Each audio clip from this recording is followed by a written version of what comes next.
শোনা একটু একটু খেয়াল রেখো, হ্যাঁ, পড়ে না যায়।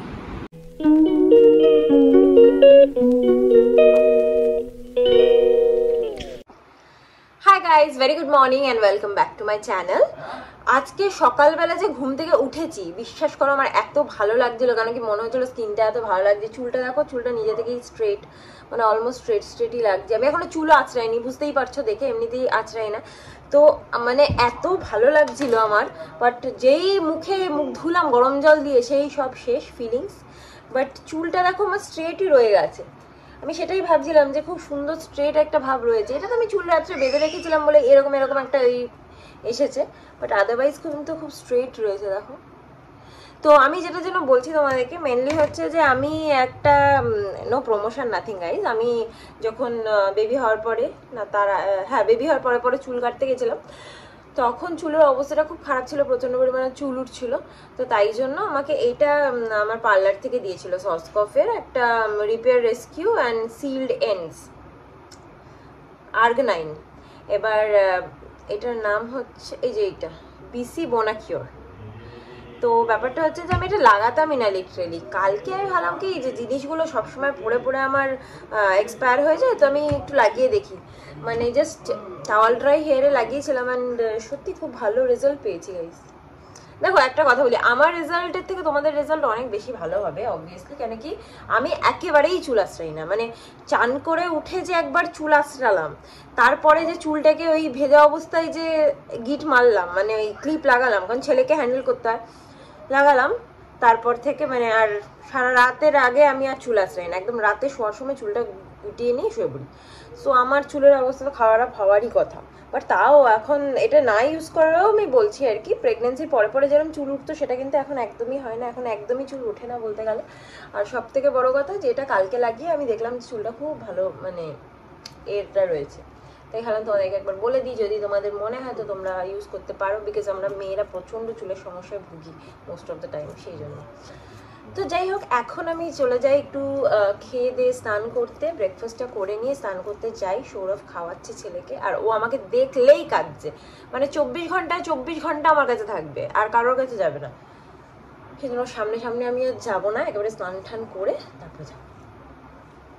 নতুন নতুন পায়রাগুলো ঝুটুন বেঁধেছে। গাইস, সৌরভ তো খাতে পারলো না, মানে ওর কাছে কিছুতেই খেলো না। আমি এখন কবিতা বলে বলে খাওয়াচ্ছি।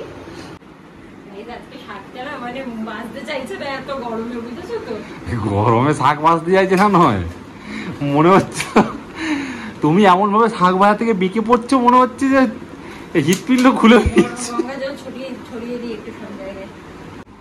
এই যে ওকে একটু গঙ্গা জল ছড়ালাম, গন্ডা জল। ঘুম পেয়ে গেছে।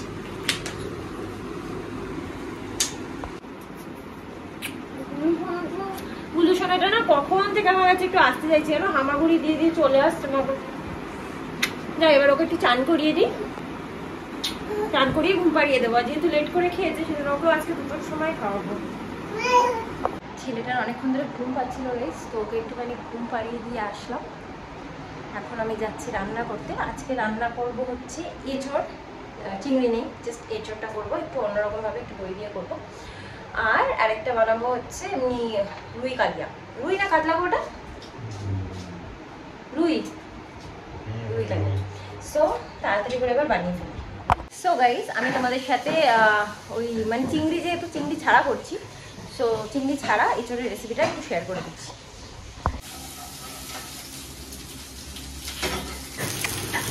প্রথমে তেজপাতা, সাদা জিরে আর কাঁচা লঙ্কা সর্ষে তেলের মধ্যে ফোড়ন দিয়ে দিলাম। তারপরে কেটে রাখা আলুগুলোকে ভেজে নিলাম, আর এখানে আমার গায়ে তেল ছিটে গেছে, তাই জন্য আমি সরিয়ে দিয়েছি ক্যামেরা। এরপরে একটু নুন হলুদ দিয়ে আলুটাকে ভেজে নেব। ভেজে তুলে রাখার পরে তার মধ্যে একটু দিয়ে দেব আদা, পেঁয়াজ আর রসুন বাটা, দিয়ে এটাকে ভালো করে একটু ফ্রাই করে নিতে হবে। তারপরে তার মধ্যে দিয়ে দেব নুন, হলুদ, জিরে গুঁড়ো, ধনে গুঁড়ো, শুকনো লঙ্কার গুঁড়ো দিয়ে সামান্য জল দিয়ে ভালো করে একটু কষাতে হবে। আমার কাছে যেহেতু এখন ধৈর্য নিয়ে রান্না করার সময় নেই, তাই আমি তাড়াতাড়ি করে সব জিনিস দিয়ে দেবো। এরপরে কেটে রাখা টমেটোগুলো দিয়ে দিলাম, দিয়ে একটুখানি কষিয়ে নিতে হবে, বাট ভেজে মানে গলে যাওয়া অবধি আমার অপেক্ষা করার সময় নেই, তাই আলুগুলো এর মধ্যে দিয়ে কষিয়ে নিচ্ছি। এরপরে একেবারে দই দিয়ে দিলাম। কি করে রান্নাটা কমপ্লিট করবো গাইস, আমার ছেলে উঠে গেছে আর সৌরভ গেছে স্নানে, কি করব জানি না।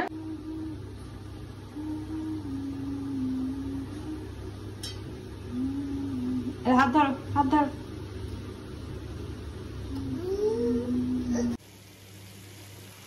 আর তোমরা মানে যেহেতু দুটোর ইনগ্রেডিয়েন্ট পুরো সেমই, তো তোমরা কিন্তু এটাকে ইঁচড়কা দিয়েও বলতে পারো। আর আমি অ্যাকচুয়ালি সবকিছু একসাথে দিয়ে দিলাম এঁচড়ের মধ্যে। কেন বলো তো গাইস, সময়টা ভীষণই কম আমার কাছে। আমার ছেলে এই ঘুম থেকে উঠে পড়লো দেখলে, যেন আমি জানতামই যে উঠে পড়বে। এবার ওকে খাওয়াবো, 2:15 বাজে। তো তোমরা যদি করো তাহলে তোমরা যেরকম স্টেপ বাই স্টেপ করো, যেরকম তোমরা তো জানো অন্য সব রান্না করো, আমার থেকে বেশি জানো। আমি তো নতুন রান্না করছি, নতুন শিখছি। তো যাই হোক, একবারেই করে নিই, দেখা যাক কি হয়। সেদ্ধ করে রাখা এঁচড়গুলো এবার দিয়ে দিলাম, মিক্স করে দেবো।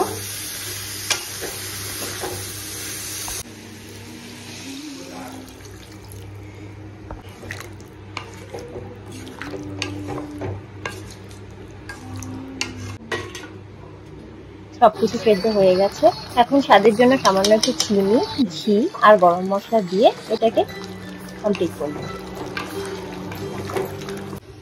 আর এই হলো রুই কালিয়াটা। গাইজ, আমি তো আবার ছেলেকে খাওয়াতে বসেছি, সৌরভ একটু টেস্ট করে নিচ্ছে। নুন মিষ্টি গুলো দেখে নাও।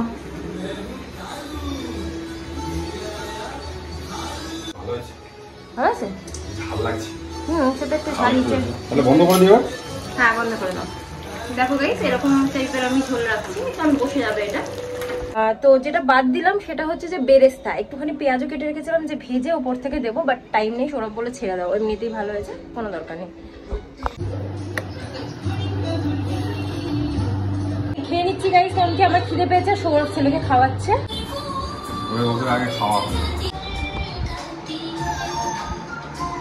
4টে বাজিয়ে দিয়েছে খেতে খেতে গাইস, কি বলবে বলো। আর মাঝে আমরা উঠে মানে 2টো ব্যাচ আমাদের খাওয়া হয়ে গেল, মানে আমার একবার খাওয়া হয়ে গেল। আমার খাওয়ার পরে আমি খাওয়াতে বসলাম ছেলেকে, তখন সৌরভ খেলো। কি বলবো আর, এতক্ষণ ধরে খাওয়াতে হলো। এখন নতুন শুরু করেছে এসব দুষ্টুমি, বুঝেছো তো। আগে একদম খাওয়ার কোনো ঝামেলা ছিল না, পটাপট খেয়ে নিত। এখন ভীষণ বিরক্ত করছে। নষ্ট করে দিয়েছে। আমরা কি ভেঙেছি? এটা ভাঙা, এটা হয়ে গেছে নষ্ট। না ভেঙেছো, জামা কাপড় লেগে লেগে। এটা এরকম করে কাটছো কেন? এটা দিচ্ছি। এখন গাছের পরিচর্যা করছে সৌরভ। এরপরে মাটি নিয়ে আসবো, মাটি দিতে হবে। কোথা দিয়ে মাটি আনবে? কোথা দিয়ে মাটি আনবে? ওপরে আছে। এই রোদের মধ্যে কি করবে তুমি গো? কেন বলো তো? কেন? দেখো এই যে গাঁদা গাছগুলো হয়েছে, হ্যাঁ, এইগুলোকে ভালো করে লাগিয়ে দেবো, তাহলে কি ফুল পাবো না? এই অনেকগুলো হয়েছে, ঠাকুরের ফুলগুলো হয়ে যাবে। অনেকগুলো হয়েছে গাঁদা গাছ। তাহলে লাগিয়ে দাও, কিন্তু রোদের মধ্যে তোমার কষ্ট হবে গো। এখন রোদ পড়ে গেছে।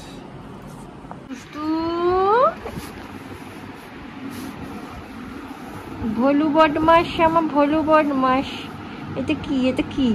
এটা কি? কি এটা কি?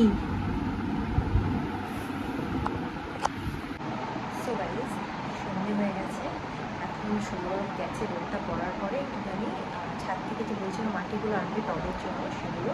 আর আমি আস্তে আস্তে কথা বলছি, তার কারণ হচ্ছে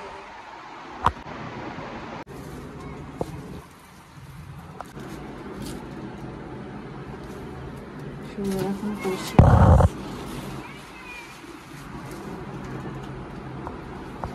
সো গাইস, আমার গুল্লু সোনা উঠে পড়েছে, এখন একটু তরমুজের রস খাচ্ছে,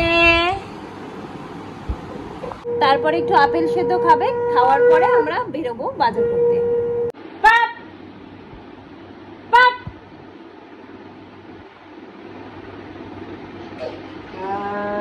বকবো।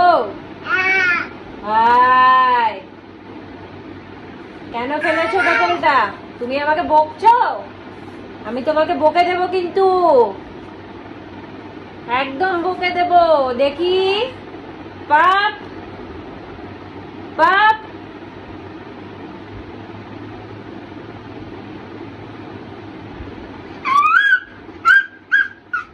এদিকে দেখো, এই যে দেখি, কিছু কিছুতেই খাচ্ছে না গাইজ। আমি বোতলে ঢেলে দিলাম তারপরেও খাচ্ছে না। ভালো লেগেছে কিন্তু কেন বোতলে খেতে চায় না এটা বুঝতে পারি না। কোনো ফলের রস। আরে হয়ে যাবে চলো। এই ড্রেসটা আমি তোমাকে দেখো ভাবছিলাম এই ড্রেসটা অনেক বছর আগে কিনেছি, বাট তখন আমি একটু মোটা ছিলাম। এখন যেহেতু 7 কেজি ওয়েট লস করেছি, নর্মালি হয়ে গেছে থাইরয়েডের জন্য, ড্রেসটা আমার ফিট হয়ে গেছে। দেখো আমার খুবই পছন্দের ছিল এই ড্রেসটা। এটা জাম্পস্যুট ধুতি স্টাইলের আর ফুল কটন, পরেও ভীষণ আরাম। আমরা বেরোচ্ছি।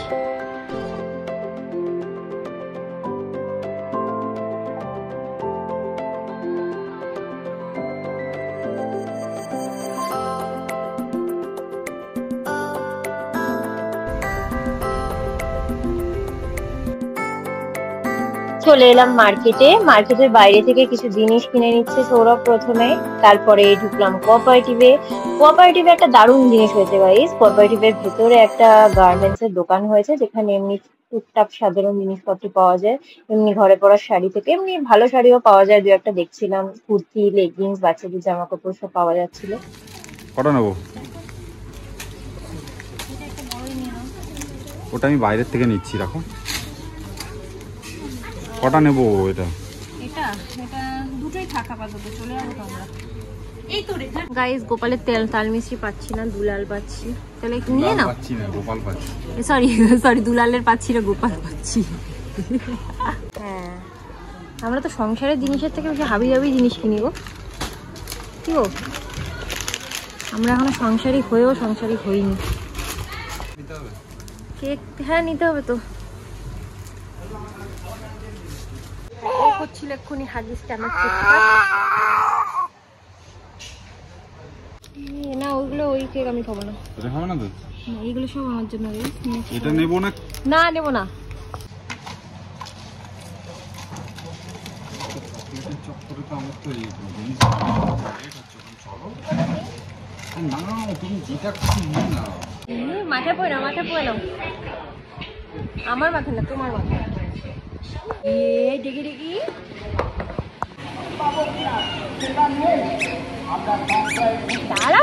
দাঁড়াও।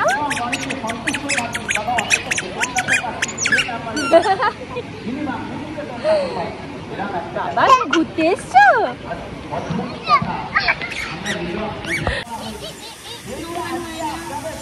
দেখেছো বাবা ছোট ছোট দাদা দিদি?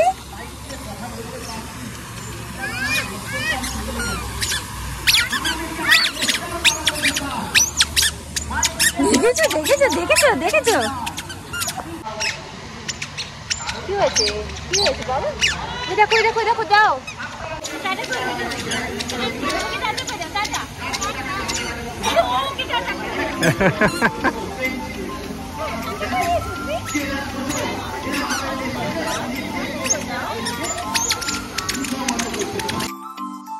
আর মার্কেটে আসবো বাট ফুচকা খাবো না, সেটা তো হতেই পারে না। একটাই মাত্র ফুচকার দোকান, বাট খুব ভালো ফুচকা বানায়।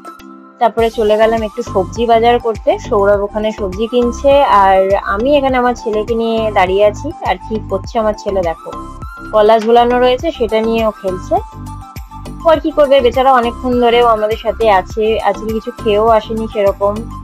তো তাই জন্য একটুখানি চকলেট কিনে খাইয়ে দিয়েছিলাম, মিল্কি বার।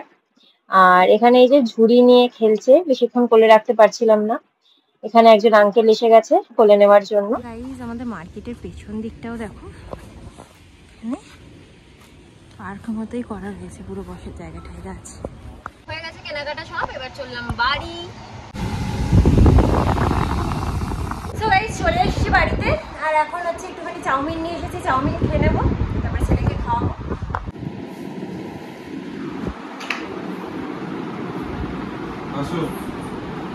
শোনো একটু খেয়াল রেখো, হ্যাঁ পড়ে না যায়।